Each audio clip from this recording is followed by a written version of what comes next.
OG cinema 48 hours release కాబోతుంది కాబట్టి మీ expectations దానిపైన ఎలా ఉన్నాయి? నాకైతే ఎక్స్పెక్టేషన్స్ ఏం లేవు. ఈవెన్ మూవీ టీమ్ కూడా ఎక్స్పెక్టేషన్స్ లేవు, ఎందుకంటే ప్రమోషన్లు చేస్తలేదు కాబట్టి. ఆల్రెడీ ఫ్యాన్స్ తీసుకెళ్లి ఎక్కడో కూర్చోబెట్టేసారు. టికెట్లు కొనే విషయంలోని, వ్యూస్ వచ్చే విషయంలో కానీ, ప్రీ రిలీజ్ ఈవెంట్ విషయంలో, ప్రతి విషయంలో కూడా హైప్ తీసుకొచ్చేసి ఎక్కడో కూర్చోబెట్టేశారు. ఇప్పటి వరకు తెలుగు సినిమా ఇండస్ట్రీలో ఏ సినిమాకి వెళ్ళినంత హైప్ అనేది, అంటే మూవీ అఫీషియల్ టీం చేసే ప్రమోషన్లకు సంబంధం లేకుండా అన్అఫీషియల్ గా వచ్చే ప్రమోషన్ అనేది ఒక రేంజ్ లో ఉంది. ఇంకా సినిమాకి అంత ఉన్నప్పుడు ఇంకా ఎక్స్పెక్టేషన్స్ ఏముంటాయి? జస్ట్ హిట్ అనే టాక్ పడితే తీసుకెళ్ళి ఒక 500 కోట్లు కూర్చోబెడతాం. ఇంకా అంతకుమించి మనం చూడడానికి ఉంది.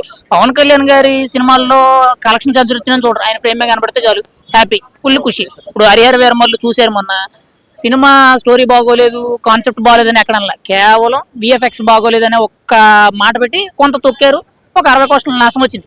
హిట్ అయినా ఫ్లాప్ అయినా పవన్ కళ్యాణ్ గారి సినిమాలకు సంబంధం లేదు, జస్ట్ ఆయన స్క్రీన్ మీద చూస్తే సరిపోద్ది. అది సినిమా మీద అయితే నాకనే కాదు ఏ ఒక్క అభిమానికి కూడా పెద్దగా ఎక్స్పెక్టేషన్స్ ఏముండేది, చెప్తా ఉంటారు కానీ సినిమా ఖచ్చితంగా రిలీజ్ అవుతుంది, మంచి సక్సెస్ అవుతుందని ప్రతి ఒక్కరు ఆశపడతారు, అదే జరుగుతుంది. టికెట్స్ బుక్ చేసుకున్నారా మీరు? లేదు, నేనైతే అంత ఫస్ట్ డేకి వెళ్ళి అంత ఇంపార్టెన్స్ అయితే నేనైతే ఏ హీరోకి ఇవ్వలేదు, కానీ సినిమా అయితే బాగుంటది. ఎందుకంటే పవన్ కళ్యాణ్ గారి కెరియర్ లో వచ్చిన అన్ని సినిమాలతో పోల్చుకుంటే ఇది కొంచెం డిఫరెంట్ గా ఉంది. పైగా పవన్ కళ్యాణ్ గారికి ఇష్టమైన గన్స్, ఈ వైలెన్స్ అనేది బాగా ఇష్టం, కానీ ఆ జోనర్ లో పెద్దగా సినిమాలు పడలేదు ఆయనకి. గతంలో పనిచేయబడ్డది, కానీ ఆ రేంజ్ సినిమా అనేది అప్పట్లో రావడం కొంత మైనస్ అయింది. అదే సినిమా ఇప్పుడు వచ్చి ఉంటే ఖచ్చితంగా ఇంకొంచెం మంచి హిట్ అవుతుంది.